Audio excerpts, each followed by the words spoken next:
కూడా మరి గ్రామంలో నచ్చినటువంటి విషయం ఇది. ఇంకా ఓపికగా మీరు ఈ టైంలో మరి ఆది పోని ఇది పోని కార్తీక పోని ఎన్నో రకాల సీరియల్స్ మరి సినిమాలు మరి ఇవన్నీ ఆదివారం హడావుడి అన్నీ కూడా మర్చిపోయి ఇంత పెద్ద గ్రామంలో ఇన్ని వేల జనాభా ఉన్నటువంటి గ్రామంలో ఇక్కడ కూర్చునే భాగ్యం మీ అందరికీ లభించడం ఇది నిజంగా అదృష్టంగానే భావించాలి. మరి గురుదేవులు పాద పద్మాలకి హృదయపూర్వక నమస్కారాలు తెలియజేస్తున్నాను. గురువుగారు శివాజీ గారితో 15 సంవత్సరాల నుంచి ప్రయాణం చేస్తున్నాము. వారు దోసయాగం చేశారు, మహా గొప్ప యాగం. 108 రోజులు ఎంతమంది ఇక్కడి నుంచి మరి వచ్చి చూశారో నాకు తెలియదు. వాస్తవంగా అది నవ్వుతో నా భవిష్యత్తు. మళ్ళీ అలాంటి యాగాన్ని ఒక 20 కోట్లు ఇచ్చి ఇప్పుడు ఎవరన్నా చేయమన్నా కూడా చేయలేరు వాస్తవంగా. ఎందుకంటే ఆ రోజున అంత కష్టాలు పడి అన్ని బాధలు పడి ఆర్థిక సమస్యలతోటి ఉన్నా కూడా అంత గొప్పగా వైభవంగా జరిపారు. ఇందాక మీకు ఇచ్చినటువంటి సింధూరం ఏదైతే మనం పెట్టుకున్నామో అది అక్కడ 108 రోజులు 108 సార్లు చాలీసా చేసుకుంటూ అక్కడ సింధూరంతో పూజ చేసినటువంటి గురువు గారు నాకు చిన్న డబ్బాలో వేసి ఇచ్చారు. ఎన్ని సంవత్సరాలు అయింది అప్పటి నుంచి నేను ప్రతిరోజు సింధూరం పెట్టుకుంటున్నా, ఇంకా ఉన్నది. అది ఒక అక్షయ పాత్ర లాగా. నేను అందులో ఏమీ కలపలేదు, మళ్ళీ ఇంకా వేరే సింధూరం కూడా వేయలేదు. జై శ్రీరామ్. అదే సింధూరం అలాగా సరిపోతుంది. మరి మీ గొప్ప అదృష్టంగా భావిస్తున్నాం. మీ అందరికీ అందించాను, అందుకనే బొట్టు పెట్టాను. తర్వాత మనం ఆంజనేయ స్వామి ఎంత చక్కగా ఉన్నారో ఎన్నో దేవాలయాలు చూసాము, కానీ ఇక్కడ చాలా అపురూపంగా అందంగా సుందరంగా ఆ స్వామి వారిని అలా చూసినా చాలు అనేటట్టుగా ఉన్నారు. మరి వారానికి ఒకరోజు వస్తున్నారట అయ్యగారు. మరి మీరు ఇంతమంది ఉన్నారు, ప్రతిరోజు కూడా తాళం తీసి తడిగుడ్డ వేసి స్వామివారికి 2 పూలు పెట్టండి, ప్రసాదం పెట్టండి, ఒక అరటిపండు, కొబ్బరికాయ, పంచదార ఏదో ఒకటి పెట్టండి. ఎందుకంటే వారానికి ఒకసారి తీయటం అనేది స్వామివారిని మనం మంచిగా ఉన్నారు కాబట్టి అవకాశం ఉంది కాబట్టి చేయండి. తర్వాత ఈ చుట్టూ మందిరం చుట్టూ కూడా చాలా చక్కగా మీరు కాంపౌండ్ వాళ్ళు దాని పక్కన చిన్న గోడ కట్టి మంచిగా మట్టి పోసారు. మొక్కలేని లేవు, మరి దాంట్లో వేసే ఉంటారు. అవి ఎండల కాలం పాడైపోయి ఉంటాయి. మరి వర్షాలు పడ్డ తర్వాత వాటిని కొంచెం మంచి మెత్తటి మట్టి ఒక ట్రాక్టర్ తోలించి దాంట్లో పూల మొక్కలు ఎన్ని పడితే అన్ని పూల మొక్కలు నేను తీసుకొచ్చి ఇస్తాను. ఆ పూలు మీరు రోజు స్వామివారికి సమర్పిస్తే మంచిది.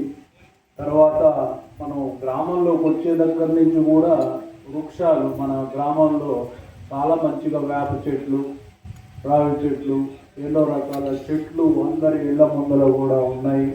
ఇది మీకు శుభం. లక్ష్మీదేవి మరి పర్యావరణం మరి ఇవన్నీ మీరు కాపాడుతున్నట్టే. అలాగే గోమాతలు కూడా మంచిగానే ఉన్నాయని నేను అనుకుంటున్నాను. మీ గ్రామంలో మరి వ్యవసాయం మీద ఆధారపడి ఉన్నారని అనుకుంటున్నాను అందరూ. మరి మీ తల్లిదండ్రులు కూడా చూసుకుంటున్నారని అనుకుంటున్నాను. పిల్లలు కూడా సంస్కారవంతంగానే ఉన్నారు. గ్రామం ఆదర్శవంతంగా ఉందని నేను భావిస్తున్నాను. ఇలాగే సుభిక్షంగా మంచిగా సంతోషంగా ఆనందంగా ఆయురారోగ్యాలతోటి మీ గ్రామ ప్రజలందరూ కూడా బాగుండాలని ఆ ఆంజనేయ స్వామిని కోరుకుంటూ, మరి మనకి జన్మనిచ్చినటువంటి తల్లిదండ్రులను మంచిగా చూసుకుంటూ, గోమాతను పూజిస్తూ, గోమాతను ప్రేమిస్తూ, భూమిని కలుషితం చేయకుండా, భూమిని ఆగం చేయకుండా, మరి కలుపు మందులు ఇవన్నీ కొడుతున్నారు, అవి కొట్టకూడదని ప్రభుత్వం కూడా బ్యాన్ చేసింది. అలాంటి కలుపు మందులు వాడకూడదు. అది కలుపు మందు వాడటం వల్ల పంట మనకి క్యాన్సర్ కారకం అవుతుంది. ఆ కలుపు మందులు వాడకండి. మరియు పంట వ్యర్థాలు, మనం పంటలు పండిన తర్వాత పంట తీసుకున్న తర్వాత వ్యర్థాలని కాలబెడుతున్నాం. అవి కాలబెట్టడం వల్ల భూమిలో ఉన్నటువంటి భూసారం తగ్గిపోతుంది. మరి వాతావరణం కూడా కాలుష్యం ఏర్పడుతుంది. అది మంచిది కాదు.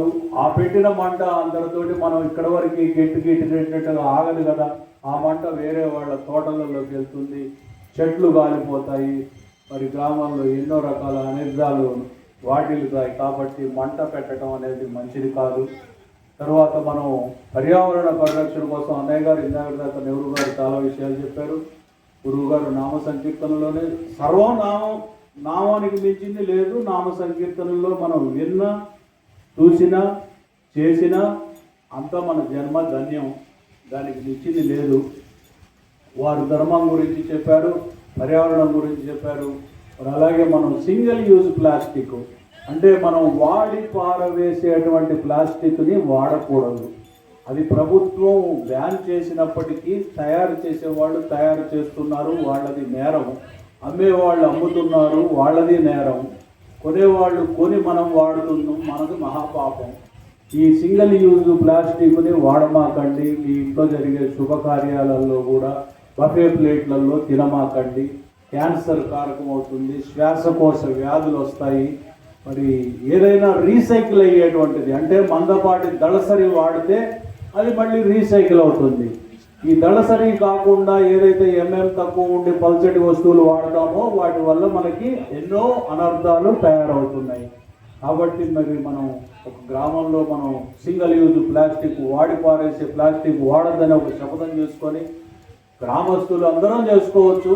సరే, మన వరకు మనం శపథం చేసుకొని మనం వాడద్దు అనేటువంటి నియమం పెట్టుకొని బజారుకి పోయినప్పుడు ఒక గుడ్డ సంచి తీసుకొని పోవాలి. సంచి తీసుకొని పోయి సరుకులు తెచ్చుకోవాలి, కూరగాయలు తెచ్చుకోవాలి, సామాన్లు తెచ్చుకోవాలి, ఏదైనా దాంట్లో తెచ్చుకోవాలి. భోజనం తీసుకుపోయినా దాంట్లో తీసుకుపోవాలి. ఇలాంటి మనం అంటే మన జీవనం జీవిస్తూ సమాజానికి, పర్యావరణానికి, భవిష్యత్తు తరాలకి ఎటువంటి నష్టం చేయకుండా, కష్టం కలగకుండా మనం జీవించినట్టయితే అదే మనకి మహాపుణ్యం. మరి ఇంకా పెద్దవాళ్ళు మీ అందరి నామాలు